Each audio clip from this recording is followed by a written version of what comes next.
Hello મિત્રો, કેમ છો બધા? આશા રાખું છું કે મજામાં હશો। આજે આપણે આવી ગયા છે સુરતના સરોલી વિસ્તારમાં આવેલું શ્રી સાંઈ બાબા પાવનધામ એટલે કે સાંઈ બાબા મંદિર। શિરડીની પ્રખ્યાત સાંઈ મંદિરની એક આ સુંદર પ્રતિકૃતિ છે। અહીંયા ખૂબ જ વિશાળ પાર્કિંગ છે, એટલે કે તમે ગાડી લઈને અહીંયા આવી શકો છો, 4 વ્હીલ લઈને। અહીંયા 2-3 4 વ્હીલ પણ પડેલી છે।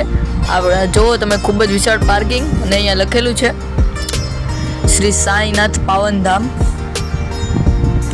હવે આપણે થોડુંક આગળ વધીશું અને મંદિરની અંદર પ્રવેશ કરીશું। વરસાદનું વાતાવરણ છે, તમે જોઈ શકો છો। પ્રવેશ દ્વાર કહી શકો આને। અહીંયા કોઈ ખાસ પ્રવેશ દ્વાર નથી।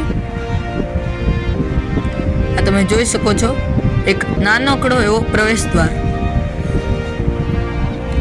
હવે આપણે થોડાક આગળ વધી રહ્યા છીએ। સામે સાંઈ બાબાની સુંદર પ્રતિમા છે અને ખૂબ જ વિશાળ પ્રતિમા છે। અહીંયા ખૂબ જ મોટી માત્રામાં ભક્તો આવે છે દર્શન કરવા। ગણપતિ દાદાની સુંદર પ્રતિમા તમે જોઈ શકો છો, કેટલી સુંદર પ્રતિમા છે। બધી જ જગ્યાએ ગણપતિ દાદા અને હનુમાન દાદા બિરાજમાન હોય છે, જેથી તમે જોઈ શકો છો। હવે આપણે આવી ગયા છે સાંઈ બાબાની સુંદર અને વિશાળ પ્રતિમા પાસે। કેટલી સુંદર પ્રતિમા છે સાંઈ બાબાની, તમે દર્શન કરો। અહીંયા એક ખાસ માટી છે, સાંઈરાજ માટી, જે સાંઈ બાબાની સમાધિની માટી કહે છે। સાંઈ બાબાની સમાધિની નિર્માણ થયું હતું, સમાધિનું નિર્માણ તેમાંથી લાવેલી માટી છે, જેથી આ ખૂબ જ પ્રખ્યાત મંદિર છે। અહીંયા તમે જોઈ શકો છો, શંકર ભગવાન છે, શિવલિંગ, અને નંદીશ્વર મહારાજને પણ આપણે જોઈ લીધા। સામે પાર્વતી માતા છે અને આ દત્તાત્રેય ભગવાનની પ્રતિમા તમે જોઈ શકો છો। કેટલી સુંદર અને સરસ પ્રતિમા અહીંયા બધી છે। બધા જ ભગવાનની અહીંયા પ્રતિમા તમને જોવા મળે છે। આ રામ લક્ષ્મણ જાનકીની પ્રતિમા છે। અહીંયા સુંદર સુંદર પ્રતિમા તમને જોવા મળશે ને આ મંદિર ખૂબ જ વિશાળ છે। સુરતના સરોલી વિસ્તારમાં આવેલું ખૂબ જ પ્રખ્યાત મંદિર છે આ। કેટલી વિશાળ અને સુંદર છબી છે સાંઈ બાબાની। અહીંયા સિંહ છે એટલે કે તમે સમજી ગયા હશો કે અંબે માતા પણ હશે, તો તમે જોઈ શકો છો અંબે માતાની આ મૂર્તિ। અંબે માતાની મૂર્તિ તમે જોઈ શકો છો। કેમેરો બ્લર થઈ ગયો હતો વચ્ચે।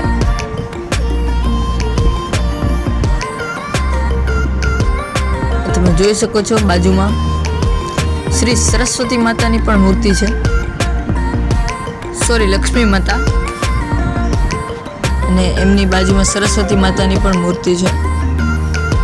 આ છે સરસ્વતી માતા। અહીંયા બધા ભગવાનની સરસ સરસ મૂર્તિ છે। શ્રી યોગેશ્વર ભગવાન, અહીંયાની મૂર્તિમાં અલગ જ પ્રકારના ઉઠાવ આવે છે, જે તમને અંદરથી તમને ફીલ થાય છે કે અહીંયા ભગવાન છે। શ્રી જલારામ બાપાની મસ્ત મૂર્તિ છે। ચરણ પાદુકા પણ છે। હવે આપણે અંદરની સાઈડ આવી ગયા છે। સાંઈ બાબા વિશ્રામ કરી રહ્યા છે। આ તેમનો એક ગૃહ છે, જેની અંદર સાંઈ બાબા પંખાની નીચે સૂતા છે, એસી છે। અંદર પ્રવેશ આપણને મળી શકતો નથી। આ સાંઈ બાબાનું વિશ્રામ ગૃહ છે, તમે જોઈ શકો છો। સાંઈ બાબા હિંચકા પર પણ બેઠા છે। ખૂબ જ સરસ મંદિર છે અને ખૂબ જ સરસ મૂર્તિઓ અહીંયા તમને જોવા મળશે। એકવાર અહીં જરૂર આવજો, સાંઈ બાબા છે એવું ફીલ થશે તમને। ચેનલને લાઈક કરી દેજો, જો વિડીયો તમને ગમી રહ્યો હોય તો લાઈક અને સબસ્ક્રાઈબ કરી દેજો। તમે જોઈ શકો છો, હવે આપણે દ્વારકામયની ધૂણીમાં જઈએ છીએ। ભક્તો અહીં આવેલા જ છે, ગમે તેટલો વરસાદ હોય પરંતુ અહીંયા ભક્તો આવે છે, મોટી સંખ્યામાં અહીંયા ભક્તો દર્શન કરવા આવે છે।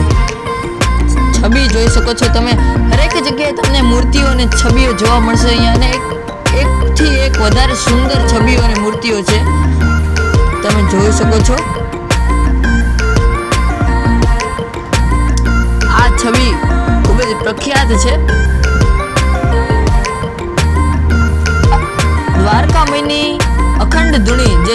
દૂરથી લાવેલા છે. તમે જોઈ શકો છો દ્વારકામયની આ અખંડ ધૂણી શિરડીની જેમ જ અહીં પણ એક અખંડ ધૂણી છે, જેને દ્વારકામયની ધૂણી કહેવામાં આવે છે. જોઈ શકો છો અહીંયા ધૂણી છે સાઈડમાં, અને અહીંયા સાંઈ બાબાની છબી. હવે આપણે થોડીક બહારની સાઈડ આવી ગયા છીએ. બહારની સાઈડ આટલું મોટું ફળિયું છે જેની અંદર જમણવાર જેવી ક્રિયાઓ થતી હોય છે. અહીંયા પ્રસાદી મળતી હોય છે. અહીંયા મસ્ત બાકડાઓ છે, અને બાકડા ઉપર બેસીએ તો સામે જ દુકાનો છે જેની અંદરથી ભક્તો પ્રસાદી લે છે.